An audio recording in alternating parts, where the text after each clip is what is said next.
السلام علیکم ورحمۃ اللہ وبرکاتہ۔ محترم بھائیوں، بزرگوں اور دوستوں، یہ ہمارا اصلاح معاشرہ کا 766واں سبق ہے۔ محترم بزرگوں، جب سے ہم نے حضرت عثمان غنی رضی اللہ تعالی عنہ پینشن یوجنا شروع کی ہے تو مجھے روزانہ کم سے کم ایک آدھا فون تو ایسا ضرور آتا ہے، بولے مولانا ہمارے ایریے میں ایک بیوہ عورت ہے، اس کا کوئی سہارا نہیں ہے، اس کا شوہر ماشاءاللہ کروڑ پتی آدمی تھا، اس کے سسرال والوں نے اس کے شوہر کے انتقال کے بعد میں اس کو گھر سے باہر کر دیے، اس کے ماں باپ بھی کوئی پوچھنے کے لیے نہیں، وہ مزدوری کرتی ہے، محنت کرتی ہے۔ کیا اصلاح معاشرہ فاؤنڈیشن کی طرف سے ایسے عورتوں کے لیے بھی کوئی ترتیب ہے ان کے تعاون کی؟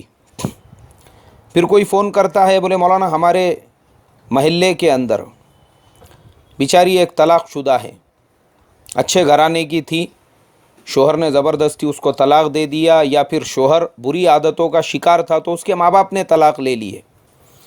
مولانا بولے اس کا کوئی پرسان حال ہی نہیں ہے، کیا اصلاح معاشرہ فاؤنڈیشن ایسی کوئی بے سہارا طلاق شدہ کی بھی مدد کرے گا؟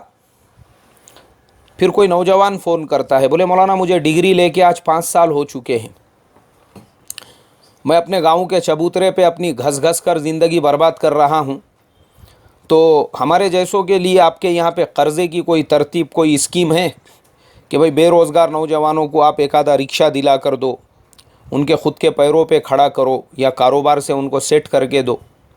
تو بولے ایسی کوئی ترتیب اگر آپ کے یہاں پر ہوں گی تو بے روزگاروں کے لیے بھی آپ کچھ نکالو۔ بولے نہیں کوئی ترتیب۔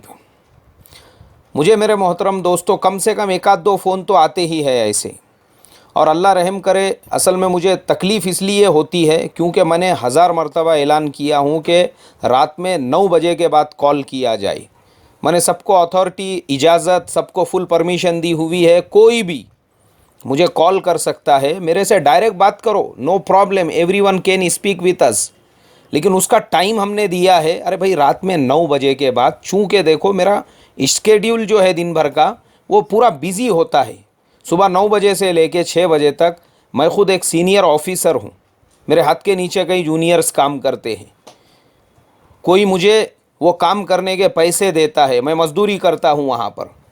اب یہ کتنی بڑی خیانت ہے کہ میں کسی کے یہاں پہ مزدوری کر رہا ہوں اور پھر میں وہاں پہ اپنا پرسنل کام کروں، آپ مجھے فون کر کے، کیونکہ یہ پرسنل بات ہو گئی نا، تو یہ میرے حساب سے بالکل غلط ہے۔ میں اسی لیے سمجھاتے رہتا ہوں کہ بھائی دیکھو دن میں فون مت کیا کرو، لیکن پھر بھی لوگ فون کرتے ہیں، تو ایسے فون روزانہ ایک دو آتے رہتے ہیں۔ اب میرے محترم دوستو، میں اصل میں خلاصہ کرنا چاہتا ہوں، ہم نے بیواؤں کے لیے، طلاق شداؤں کے لیے، بے روزگاروں کے لیے کوئی کام نہ شروع کرتے ہوئے صرف بزرگ علماء، بزرگ ائمہ، مؤذنین کے لیے ہی پینشن یوجنا کیوں شروع کی؟ دیکھو کیسا ہے، علماء کا مسئلہ ایسا ہوتا ہے، بیچاروں کو زیادہ تر دنیا کے کاروبار، دنیا کے بزنس، اس کے تعلق سے انٹرسٹ بھی نہیں ہوتا، بہت سارے اس میں انوالو بھی نہیں ہوتے، پوری زندگی کسی مسجد میں گزر جاتی ہے، کسی مدرسے میں، یا مؤذنی کرتے کرتے، اور وہاں ایک محدود سیلری ہوتی ہے۔ اور جو میں نے بتایا تھا اس سے پہلے کئی مرتبہ، ہم نے دیکھے کچھ علماء کے حالات، وہ بیچارے شیخ الحدیث ہوا کرتے تھے، ان کے شاگرد بولے تو کہاں قطر میں ہے، عمان میں ہے، بحرین میں ہے، سعودی میں ہے، دبئی میں ہے، ادھر ہے ادھر ہے، اور جو شیخ کے پاس میں پڑے وہ بیچارے شوگر کے مریض، بی پی کے مریض، وہ کبھی بے ہوش ہو رہے، کبھی ہوش میں آ رہے، تو کوئی پرسان حال نہیں ان کا، کوئی دوا کے پیسے دینے کو تیار نہیں ان کو۔ تو ایسے حالات دیکھے ہم نے۔ مدرسے کے ایک محتمم صاحب ملے، ایک جلسے کے اندر مجھے دعوت تھی، میں گیا، وہ محتمم صاحب نے خود بتایا، بولے مولانا ایک امام صاحب شہر کی ایسی مسجد میں امامت کرتے تھے، بڑے بڑے کروڑ پتی ان کے مصلی، جو خود لاکھوں روپئے زکوٰۃ نکالتے ہیں، لیکن امام صاحب زبان جب لڑکھڑانے لگی، قرت کرنے کے لائق نہیں رہے، بیمار ہو گئے، تو گاؤں میں چلے گئے، کسی کھیڑے گاؤں میں رہتے تھے، قسم پرسی، افلاس، کوئی پرسان حال نہیں، اور بولے ایسی حالت میں ان کا انتقال ہوا، ہم لوگوں کو پتہ چلا، ہم علماء کی ایک جماعت مل کر یہاں سے وہاں گئے، اور ان کے پورے تجہیز و تکفین کا ہم نے کام وہاں پہ عمل انجام دیا۔ تو علماء کے یہ حالات ہوتے ہیں، یہ سب دیکھ کر ہم نے ایسے ریٹائرڈ اور بزرگ علماء کے لیے پینشن یوجنا شروع کی۔ بیواؤں کا مسئلہ کیسا ہے؟ اب جیسے وہ بھائی نے مجھے فون کیے تھے، بولے وہ کروڑ پتی شوہر کی بیوی تھی۔ اچھا، جب کروڑ پتی شوہر کی بیوی تھی تو ارے بھائی، اسلامی شریعت کے اندر شوہر کے مرنے کے بعد فوراً قرآن میں کیا کہا؟ یوصی بہا او دین، سب سے پہلے وصیت نافذ کی جائیں گی، میت کا قرض ادا کیا جائے گا، اس کے بعد فوراً اس کی میراث تقسیم کرنے کا حکم ہے۔ اب ہمارے یہاں مسئلہ کیسا ہے؟ دیکھو، ہم لوگ ہندوانہ سماج میں رہتے ہیں، اور ہم لوگ بھی پہلے وہی تھے، ہمارے باپ دادا جو تھے نا وہ کنورٹڈ مسلمان ہوئے ہوئے ہیں، تو اسلام ابھی آیا نہیں ہمارے اندر پورا 101%، ہم لوگ ابھی 99% جو ہے نا ویسے ہی ہے، سارے ریت رواج، ہماری شادی بیاہ، ساری چیزیں، تو میت کے معاملات بھی ہمارے یہاں پہ ویسے ہی ہے۔ اب ہمارے یہاں کیا ہوتا ہے، میت کے فوراً انتقال کے بعد ایسے کتنے گھرانے ہیں جن میں میراث تقسیم کر دی جاتی ہے، جو ان کے گھروں کا ماحول ہمارے گھروں کا ماحول وہی، ہمارے یہاں عورتوں کو میراث ہی نہیں دی جاتی، ان کو سمجھا ہی نہیں جاتا اس لائق اور اس قابل کہ ان کو میراث دی جائے۔ تو یہ سسٹم بدلنا پڑے گا۔ ایک بیوہ محتاج کیوں ہوتی ہے، مسکین کیوں ہوتی ہے، اس کو صدقے زکوٰۃ کیوں جمع کرنا پڑتے ہیں؟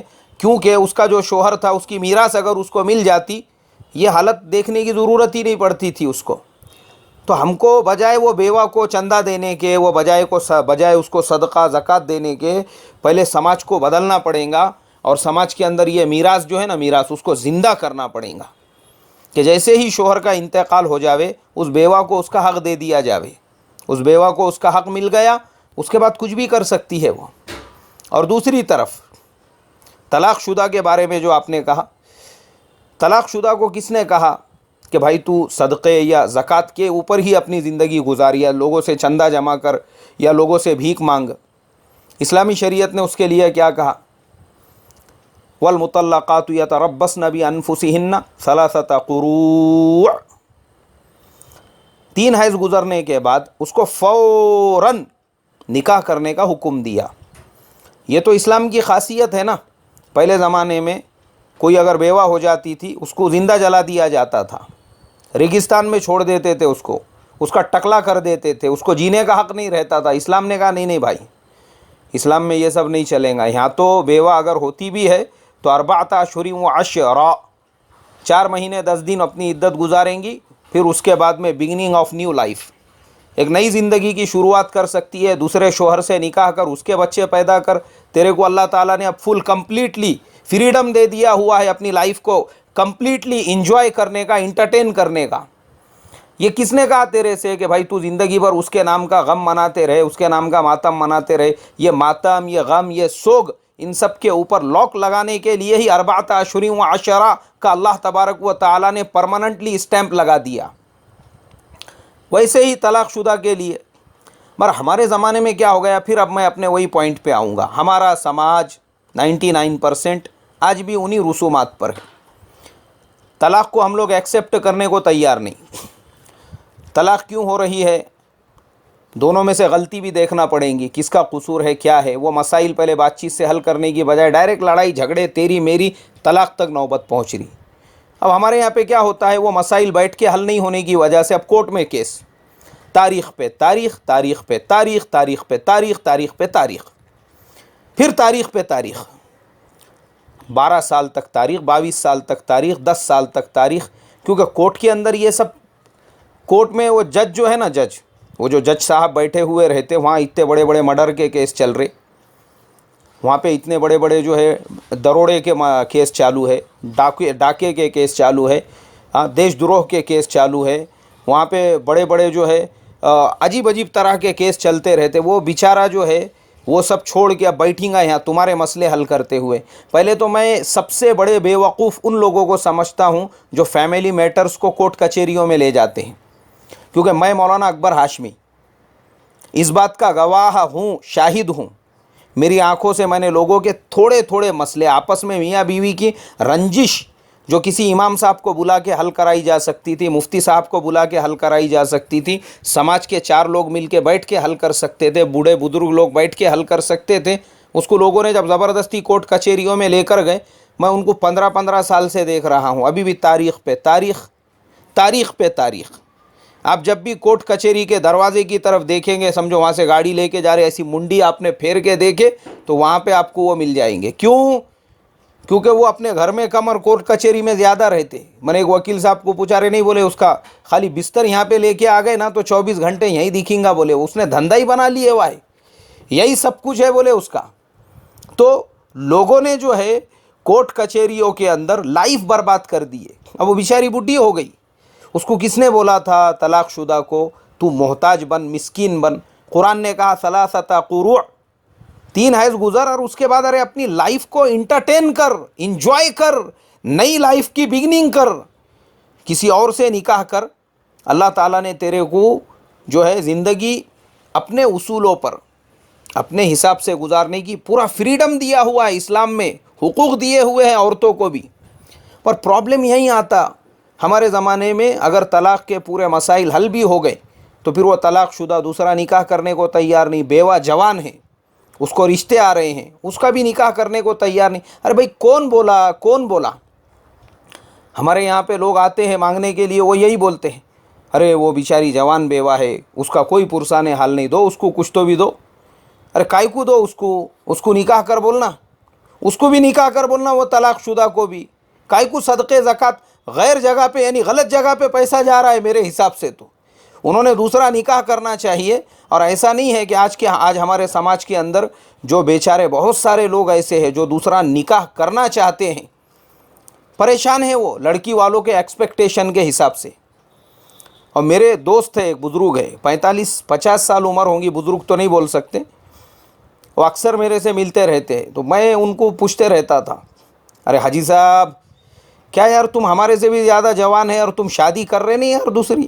او حاجی صاحب نکاح کرو نا، او حاجی صاحب. وہ میرے ایسا بار بار ٹوکنے سے تنگ آ گئے. وہ ایک دن انہوں نے مجھے بولے، یار مولانا نماز کے بعد اپن ذرا بیٹھیں گے، بولے 10-5 منٹ.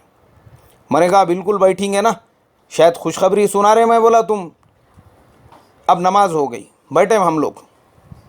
اب بیٹھنے کے بعد انہوں نے مجھے بولے، یار مولانا بولے تم بار بار کھجاتے رہتے، بولے یار میرے کو کہ یار تم حاجی صاحب کچھ کر رہے نہیں، کیا دوسرے نکاح کا کیا ہوا، دوسرے نکاح کا کیا ہوا، دوسرے نکاح کا کیا؟ تم کو کیا لگتا میں خالی بیٹھے ہوا ہوں؟ میرے بیوی کا انتقال ہو کے آج تقریباً 5 سال ہو چکے ہیں، میں ایسی گھوم رہا ہوں. بولے مولانا کئی جگہوں پہ میں رشتے کے سلسلے میں گیا، کئی ایجنٹ لوگوں سے میں نے بات کیا، جتنا میرے سے ہو سکتا میں نے اس سے زیادہ کیا.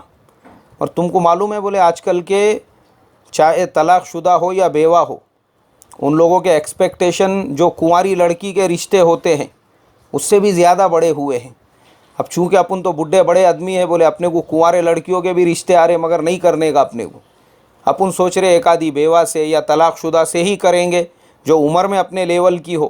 اور پرابلم یہاں پہ یہ آ رہا، ایک جگہ پہ گیا، بولے میں ہر جگہ پہ ان کو سیکیورٹی چاہیے، فلیٹ نام پہ کر کے دو، پلاٹ نام پہ کر کے دو، گھر نام پہ کر کے دو، بینک اکاؤنٹ کے اندر جوائن اکاؤنٹ کھول کے دو، یہ کر کے دو، وہ کر کے دو، ایف ڈی بنا کر دو.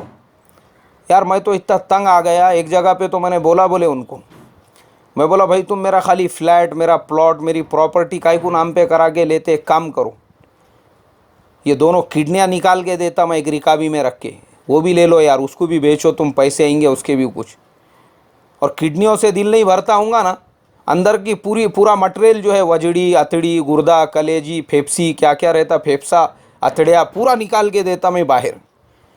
اگر اس سے بھی کلیجہ تمہارا ٹھنڈا نہیں ہو رہا ہوں گا نا، کراڑی لا کے دو، بھیجا نکال کے ایک تشتری میں رکھ کے دیتا، وہ بھی بکیں گا تو کچھ پیسے آ جائیں گے، بولے اس کے بھی.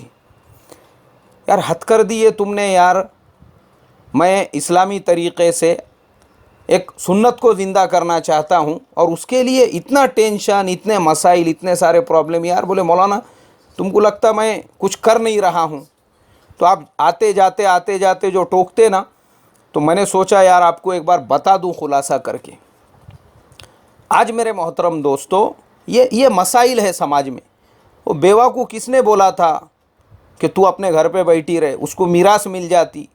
طلاق شدہ کو کس نے بولا؟ اور دوسری چیز، اس کو اگر مضبوط مہر ملتا تھا تو بھی اس کے یہ حالات نہیں ہوتے تھے. ہم لوگ مہر باندھتے بھی ویسے نا، 786، 1111، 2001 5555 اللہ حفاظت فرمائیں۔ ایسے ہی ہمارے جو بے روزگار نوجوان ہیں، ارے بھائی آپ خود ہی کو کر بلند اتنا کہ ہر تقدیر سے پہلے خدا بندے سے خود پوچھے بتا تیری رضا کیا ہے۔ بہت سے بے روزگار ایسے بھی ہے ماشاء اللہ، بیچاروں نے مولانا آزاد کارپوریشن کو نہیں بخشے، گاؤں کے مدھیاورتی بینک کو نہیں بخشے، مہاراشٹرا بینک کو بھی نہیں بخشے، اسٹیٹ بینک کو بھی نہیں، سارے قرضوں کی پنگی بجا کے رکھ دیے سارے بینکوں کی۔ اور پھر اب آپ یہاں پہ کھڑے ہوئے ہیں اصلاح معاشرہ کے سامنے بھی، تو وہی شعر مجھے یاد آ رہا ہمارے استاد کا، نکلا ہے پھر نکما خسر کی تلاش میں، اللہ حفاظت فرمائے۔ تو اس کے لیے میرے محترم دوستو خود کے پیروں پہ کھڑے رہو، اللہ یہ سارے مسائل کو حل کریں گے۔ اللہ تمام امت مسلمہ کے حال پہ رحم فرمائے۔ السلام علیکم ورحمۃ اللہ وبرکاتہ۔